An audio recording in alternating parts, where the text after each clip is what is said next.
Hello, jewelry lover. My name is Bella Naiman, and I'm the founder of New York City Jewelry Week. Welcome to the virtual program for NYCJW25. The theme for this year's 8th edition of New York City Jewelry Week is Art Worn, focusing on artistry in jewelry and how artistic intent informs the creation of adornment. We hope that you enjoy the programs that we have carefully put together for you. While this program is not live, we do welcome your feedback. So enjoy the program. Don't forget to sign up for our mailing list. Follow us on Instagram at NYC Jewelry Week and hope to see you in person in 2026.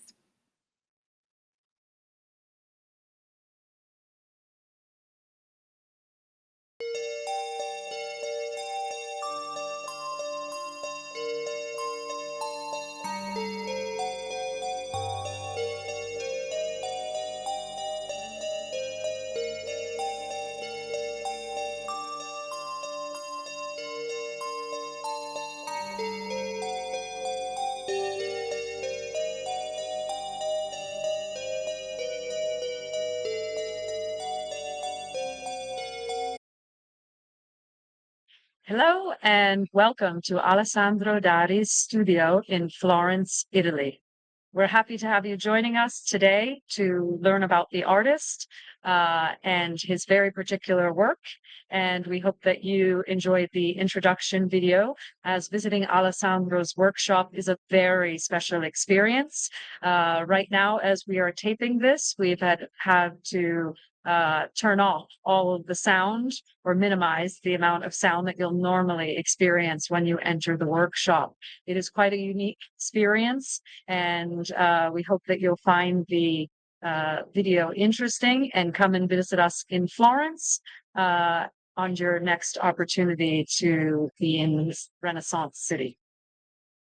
So Florence is known as the cradle of the Renaissance, and a wonderful, rich history in which the Gothic period, the late Middle Ages, sets the stage for this wonderful rebirth to happen in Florence.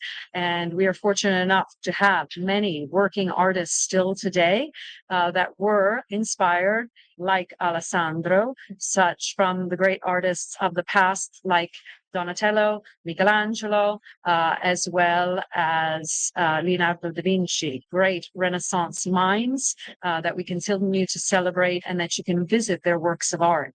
So while Alessandro is extremely inspired by the works of the past, and the fact that he was born and raised in Tuscany will influence his work and his more than 20 collections that he has created over the past 30 years, his goal was to create something new rather than imitating previous art, which we often see happens during the Renaissance period, that the Renaissance artists themselves were inspired by the great Roman and Greek artists of the past. He also strives to create very unique and inspiring pieces that speak to those that are viewing them. And the wonderful thing is that while he has his own influence in with spirituality that he channels through his work, he hopes that you will actually find your own meaning in his works. The workshop of Alessandro is housed in a very important Renaissance palace here in Florence, belonging to the Nazi Quaratesi family. Built in the 1400s. It has a beautiful facade in the graffiti design, and it is a protected building. And it was also home to a very incredible painting that Raphael did during his time in Florence here in between 1504 and 1508 when he was here, and it's called the Madonna of the Goldfinch. Should you come to Florence and visit its famed Uffizi Gallery, you will find this painting on display in the room of Michelangelo and Raphael, and it has a lot of symbolism in it, including the goldfinch, and it also is wonderful to see the symbolism that Alessandro has taken from ancient times and reinterpreted it. And we'll see that during our video this morning. So Alessandro started his career being interested in metal at a very young age. He was born in Pontedera, a city between Florence and Pisa. but he also spent a lot of time living in the city of Siena in his youth, which will be an influence to his work, especially Siena is known for its Gothic architecture. He has actually trained formally as a pharmacist, and he spent many years actually working. And interesting enough, his interest in chemistry would also translate into his interest in alchemy. So alchemy, as we think about it in historic times, as actually the basis for pharmacy. And the study of not only the transformation of metals throughout history and the striving to do so, which we know was also very important in the Gothic and Renaissance periods, including the Medici family was very interested, especially the son of Cosimo I. But it was also the study of cures and such. And so it definitely influences Alessandro's work. He has created in his more than 30-year career, because he was simultaneously pursuing his interest in arts as he was also pursuing his professional career. Alessandro has studied music. He has studied metalworking early on, which allowed for his skill set in becoming a master goldsmith over the years to really go beyond what is imaginable for most of us on an artistic level. And so many different things have influenced his works over time. Alessandro is definitely more introverted. While he is an incredible artist, he prefers in the workshop, and there you can see him with his daughter on screen, Luce, who is also a wonderful inspiration to his work. He prefers to be behind the scenes. You will find him actually in his little corner of the workshop, sculpting wax, as well as placing gems and defining and refining the details of his cast works. The uniqueness of the workshop is that Alessandro, early on, many of his jewels that he created were wearable. And they had the simple use of yellow and white golds primarily, as well as silver. And they were often inspired by architecture, both within the city of Florence, but also in his younger years in Siena, which is much more Gothic, where Florence has a mix of more Gothic and Renaissance. If we think of the dome, for example, of Brunelleschi, but we can also think of Piazza della Signoria and Palazzo Vecchio town hall, which is very Gothic. So his earlier works were definitely inspired and simpler, and they're wearable art. As Alessandro progressed in his career, and we'll see through the many pieces that we will have the opportunity to see on screen, as well as what you've seen in the video, they were also inspired to become sculptures in and of themselves. So some of them, in a few cases, you can actually wear portions of the sculpture and they detach. Others are completely sculptural in nature and really are ornamental and to be viewed, like as if you were seeing a sculpture in a gallery. And in addition, Alessandro also developed a technique of utilizing his knowledge of movement and creates some moving sculptures as well. Again, sights and sounds, as well as the remnants of the history of Alessandro's work and studies decorate this very unique museum space in Florence. So here you'll have an opportunity to see a little bit about, in addition to the video, what it is actually like to enter into the workshop. The moon, which we have on screen with us, is one of the great influences. It's often a representation for Alessandro of the feminine.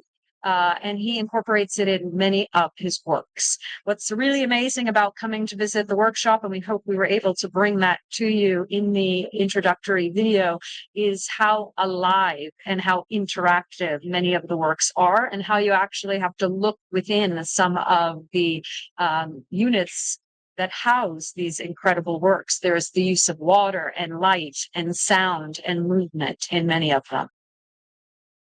So here is an overview, because the workshop contains many different works, both on the ground level and the upper level.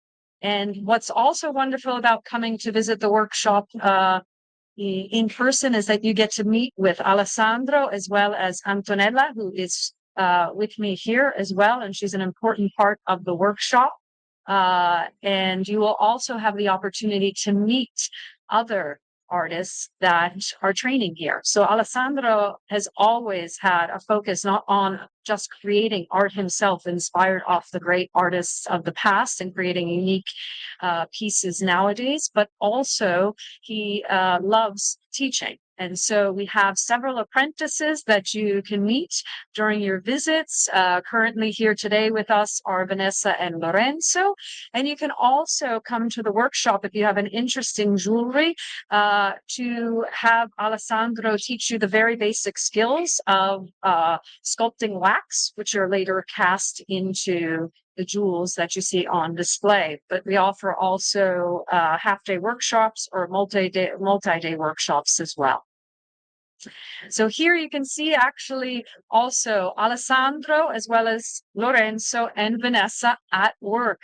And this is the lost wax method that historically had been used for thousands of years. We know that the Etruscans as well as the great artists of the Renaissance utilized this technique, and it entails actually sculpting wax into various forms that later become the sculptural works that you will see or wearable jewelry.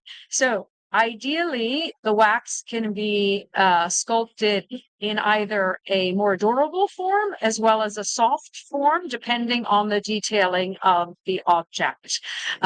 It is very technically time-consuming, but also very important that you have a great skill of modeling wax in order, because you're talking about many of the works being very small in dimension, and when they're cast, it's especially important that they don't actually collapse in and on themselves. So even small technical details and secrets of the trade that Alessandro uses, such as actually removing the inner portion of the wax of figures, making them hollow so that they are effectively cast during the casting process. So here you can see some of the view of the workshop where the apprentices learn alongside Alessandro the various techniques of the method. The casting is not able to be done in the workshop because the workshop is actually in the historic city center of Florence. Casting is not allowed for safety reasons, and hence the casting is done outside of the city. We're going to do our best to explain some of the details of the casting method here with some photos. So here we see Alessandro sculpting something very simple, which is a ring. And so we see some of them are actually hollowed out. We see some of them are actually full figures, such as the hands joining each other, and some of them are also adorned with gems, which is all done by hand by Alessandro, both the wax actually being sculpted and also the detailing after it's cast. We also in the workshop see examples of the use of enamel detailing. Alessandro, due to an allergy, does not do that, but his collaborators actually do the detailing, all to his designs, but he does do the placement of the gems as well. We also stands to be said that in Florence, while we have the tradition of the artisans, luckily still being carried on, many workshops actually collaborate with several artists in order to create a finished product, where Alessandro does almost the entire process himself. So here we have some examples of just some photos to help us understand, because when you see a wax model and then you see a finished product, it's often hard to imagine how it gets to that. Just like when you see the great sculptures that adorn the museums and the public squares of Florence. So the lost wax method has been around for centuries and includes creating a wax model that is then usually placed. In this case, we have an example on screen of a canister. So the wax models are covered in plaster, and then as the wax is melted out, it creates basically a negative space or a cavity in which the shape will then be filled by molten metal. It will then harden and then be removed. And that is once again where Alessandro will take on the working and the detailing of the objects in which he has created. So it's a very lengthy process, and both before and after the wax model as well as the metal object has to be refined and detailed. So here we have several selected works by Alessandro that we would like to speak about. We've selected just a handful amongst the hundreds of works that you can come and visit at the workshop. And this is called Flight. It is an award-winning piece that Alessandro created. It is in the shape of a ring. And it has a large number of carats of diamonds on it, which create a very luminous effect of the piece. It is done in gold. And what's wonderful about this is if we think of the great Renaissance artists of the past that influenced Alessandro, such as Leonardo da Vinci and Michelangelo, both of them were known for their participation in dissection of the human form and the human body, as they were interested in the study of it. Leonardo tended to be very interested in the human form as far as a scientific perspective, where Michelangelo tends to be interested for understanding the artistic perspective of it. And we know with statues like the David or the Moses with horns that Michelangelo created, that his definition of the human body is extremely impressive. Here we can see that Alessandro also understands the human form in an exceptional way. We think about the size of this ring and his definition of the female figure with these beautiful luminous butterfly wings in diamond, which give us the inspiration to think about actually liberation and freeing yourself, your soul, not being necessarily of just the earth, but all of, again, Alessandro's works have an extremely spiritual meaning behind them, often rooted in love, freedom, peace, and harmony. Our next work is actually we've selected, which is called the Alchemical Village. And unfortunately, we're not able to move it in the workshop, but we do hope that the video that we had prior is able to give you an idea of his movable sculptures. This village was inspired. It has actually a solar eclipse happening in the depiction, and also we see the moon, and it is talking about what gives nutrients to life, and the village being basically given nutrients by the light of the sun and the moon. Alessandro's movable sculptures are a large part of the collection, and are also really incredible to be able to view in person. Our next work is actually a bracelet, which is also one of Alessandro's sculptures. So in theory, could be worn. It is quite heavy, and it is the Flight of the Doves. You can see as Antonella turns it, hopefully, and get a better feeling, there is the use of the different metals as well as the diamonds that adorn it. And this was inspired by also women and our ability to actually produce children So pregnancy was the inspiration for this. And the idea that a woman can carry a child and bring life into this world, as well as looking back to see influence of some of the great works of art by the Renaissance that you'll find here in Florence, which talk about the Annunciation. We see great Renaissance artists, their paintings hanging in the famed Uffizi Gallery, like Botticelli, as well as Leonardo da Vinci, that immortalized the idea of the Annunciation, the moment in which Mary receives the news by the Archangel Gabriel visiting her to tell her that she will bring life to the world. And so there's many different ways of interpreting Alessandro's works, and that's what makes them beautiful as well. Just like the same way when we see great works of art here hanging in the galleries, they can often be interpreted in a number of ways.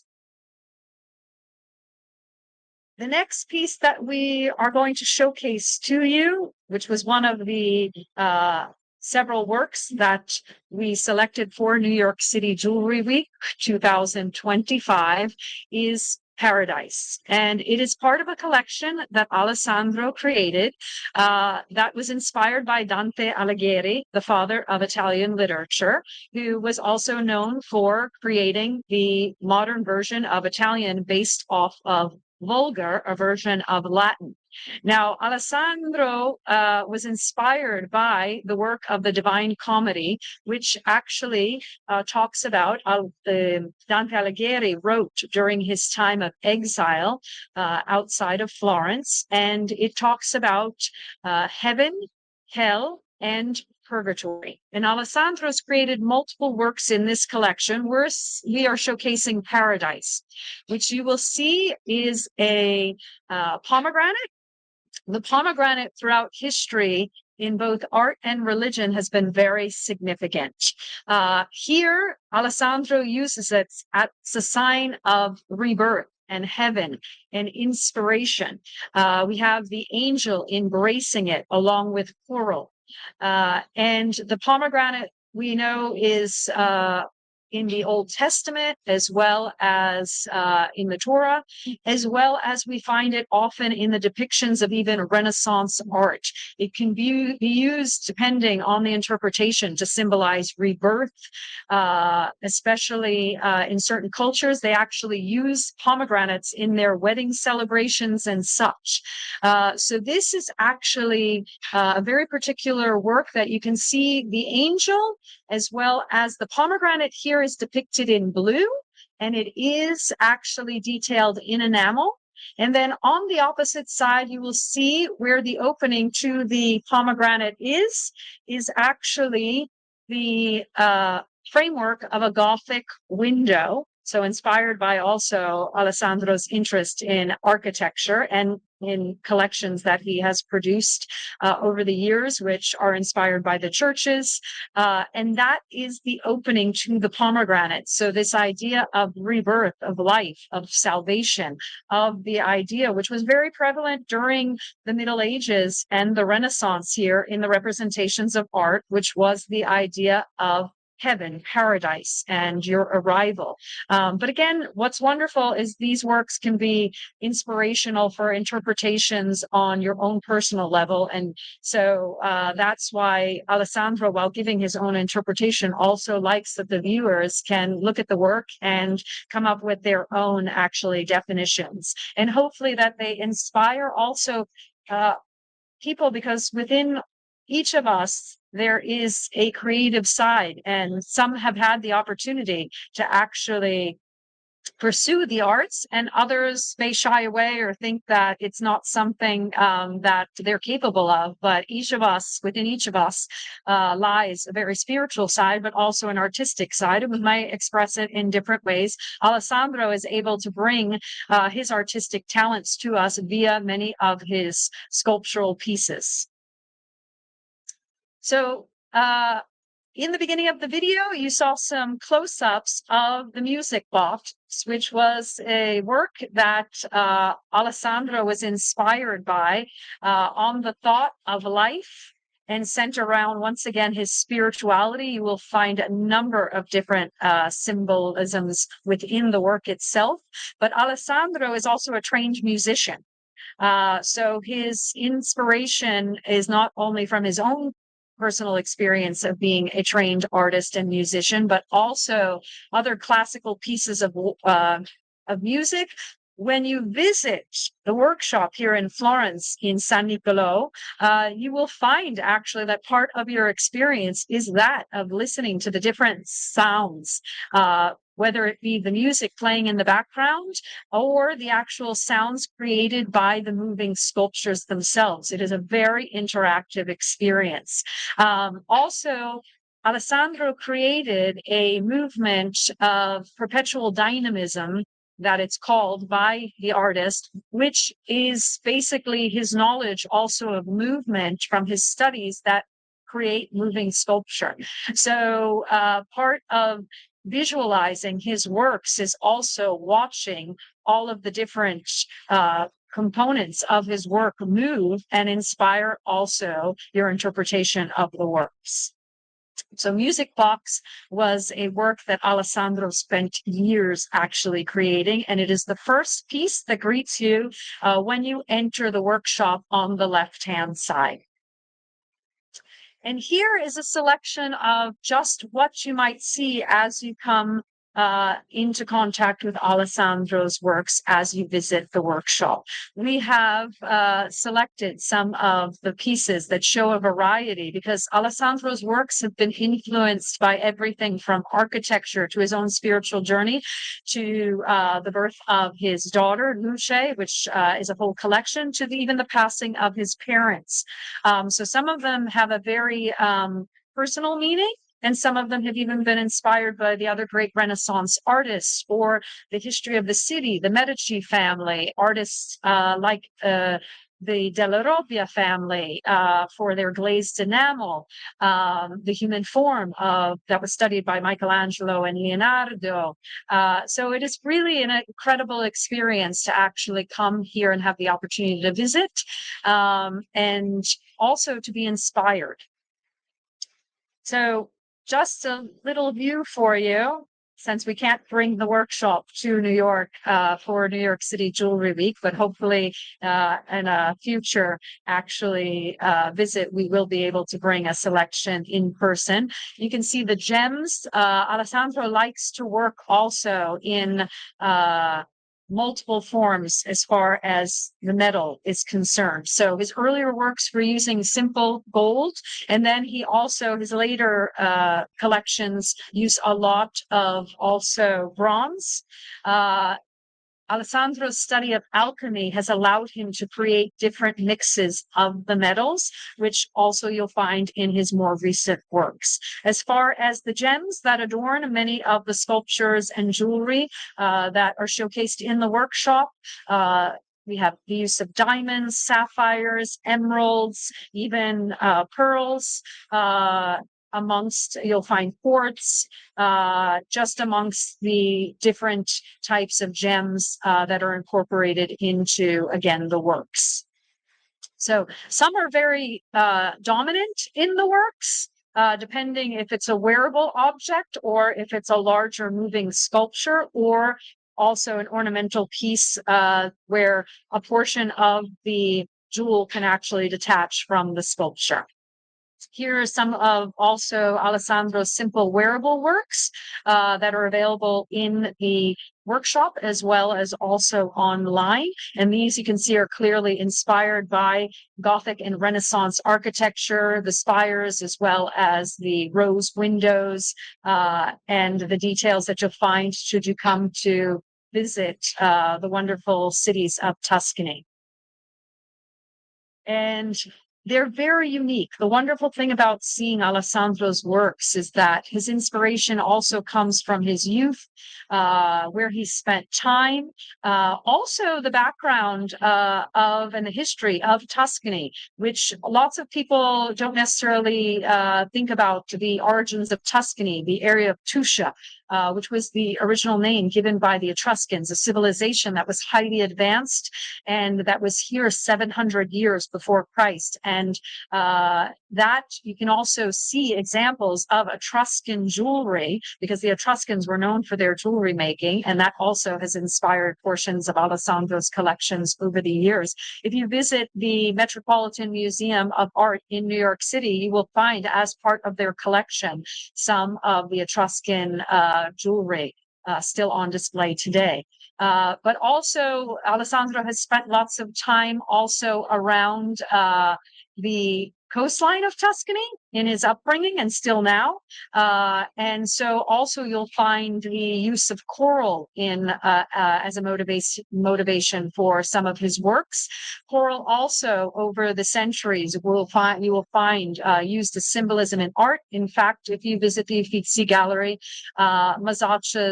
Masaccio, the great Renaissance artist, one of his most famous works of art, the Madonna del Solifico, or the tickling Madonna, as we like to call it, that also displays the young, swaddled version of baby Jesus wearing actually a coral necklace, and that also reappears in Alessandro's pieces.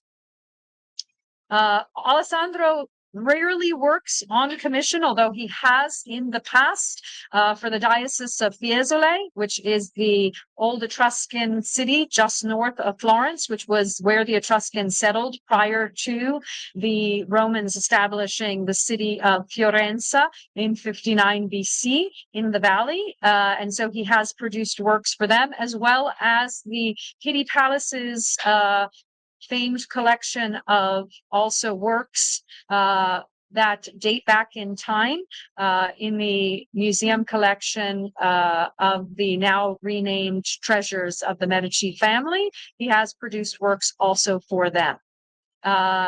Alessandro also does not only produce women that jewelry that can be worn by men and women, but he has also over the course of his work has created even things like watches. You won't find many on display here, but again, he's interested, like a true Renaissance man back in time, that we would define Leonardo, Michelangelo as well, is interested in the study of many different things, not just specific to art of sculpture and wearable jewelry. And that has influenced his works over the years. And some of his works will seem similar in the collection. So he'll take a theme, and based off of that theme, such as we saw in the works we demonstrated a little bit earlier to you of flight, again, a very spiritual significance that is personal to Alessandro's life is representative of the works, but also you can look at the works and interpret them as you like, and they might motivate completely different ideas. And that is the beauty of art. It's meant to inspire. And that's what Alessandro hopes. He hopes his message of peace and beauty, but also finding peace within your own life, reflecting on a spiritual journey for yourself in whatever way that may be interpreted for you, is what he hopes in looking at his works, and also wearing them, because many of them are also wearable. Here we see the use of a black pearl as well, and this was one of the works inspired for the collection that was commissioned by the Pitti Palace Museum in Florence. And we're going to finish up with one of Alessandro's very large works that you may have noticed on our introductory video is adorning the bust. And it is a large spider. And one would think an insect that might be not very well considered these days, but Alessandro was inspired by a famed work that has never been found, but has origins in actually Etruscan times. It was a famed, beautiful work, as the Etruscans were known for their jewelry making, and it was a mix of a beetle and a spider. And it was meant to also, once again, provoke an idea of spirituality and the merging of the spiritual world as well as the material world. We hope that you enjoyed your visit and the opportunity to get a glimpse of what Alessandro Dari is presenting to the world. And we hope that it inspires your own journey, whether it be spiritual or artistic. And we look forward to seeing you in Florence when you have the opportunity to visit. Thank you.